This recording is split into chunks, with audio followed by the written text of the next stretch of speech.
เขาว่าเขายังไว้ใจทหารไทยอยู่คันมีเรื่องมีราวอย่างทหารไทยสิยึดอำนาจเด้ถามว่าเขาย่านเจ็กในเมืองไทยบ่ทหารบ่ย่านเจ็กตามข้าพเจ้าถามในจะแม่นจริงบ่จริงเด้อไปขึ้นเอาเด้อน้องธนพรเด้อพออเมริกาเขาว่าทหารไทยบ่ย่านเจ็กแต่ว่ามีแต่พวกการเมืองซื่อพวกการเมืองที่ปั่นป่วนเรื่องการเมืองนี่นะมันเอียงจีนมันเอียงคอมมิวนิสต์จีนแต่เขาบ่ย่านทหารนะฮ้อนมือแล้วเขาจับเขาปราบเพื่อความมั่นคงแล้วเขาจับเขาปราบเขาว่าอันนี้อเมริกาเว้าเนาะดังนั้นอเมริกายังมีการพัวพันกับทหารไทยอยู่ลับๆถึงว่าบ่ให้ตั้งฐานทัพอยู่หันก็ตามแต่อเมริกาตั้งอยู่บ่อื่นก็ได้แต่มีการพัวพันกับไทยอยู่ถ้าว่าเขาเกิดศึกสงครามโลกครั้งที่3อเมริกาเข้าประเทศไทยแน่นอนคันอเมริกาเข้าประเทศไทยแล้วลูกสุดลาเข้าประเทศไทยอเมริกาเข้าลาวลูกสุดลาเข้าลาวไปน้ำอเมริกาโอยต้อยลูกนี่เด้อเว้าเท่านั้นแหละมื้อนี้จะจบเท่านี้ให้ฟังเด้อพี่น้องลูกหลานแต่ว่าต้องอดทนน้อยนึงอย่าฟ้าวอย่าฮีดเตรียมจิตเตรียมใจไว้เด้อรอจิตรอใจไว้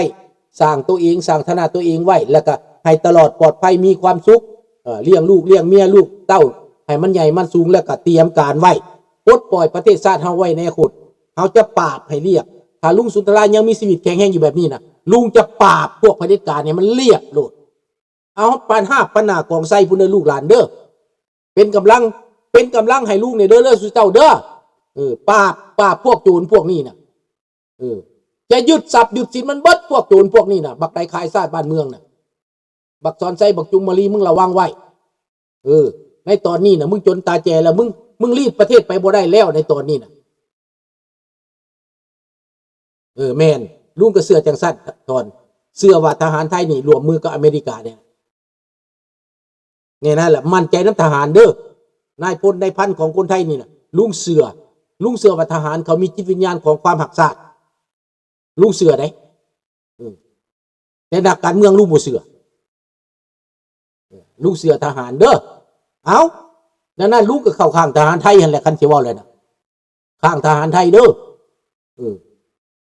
มักหลายเด้อเอาแล้วก็จังซี่แล้วพี่น้องเรื่องจีนกับอเมริกาฮั่นเฮามั่นใจอเมริกาเด้อแม็กซี่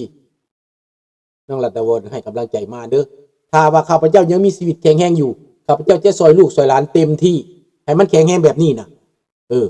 ถึงจะอายุเท่าไหร่บ่เกี่ยวแต่ว่าขอสุขภาพข้าพเจ้ายังอยู่ดีไม่แห้งสิข้าพเจ้าจะอยู่น้ำลูกน้ำหลานจะซอยลูกซอยหลานจะเป็นกำลังใจให้ลูกให้หลานจะเป็น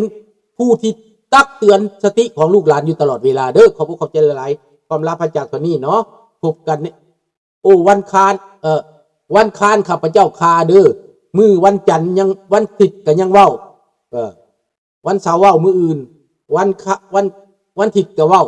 วันจันทร์เว้าวันคานข้าพเจ้าได้ไปเฮ็ดวัดเด้อแต่จะถ่ายทอดให้เห็นอยู่พุ่นวัดพุ่นเด้อมือวันคานเด้อมือวานนี่บ่ได้ถ่ายทอดนั่นเพราะว่าเวียกหลายพูดบ่มีเวลาเลย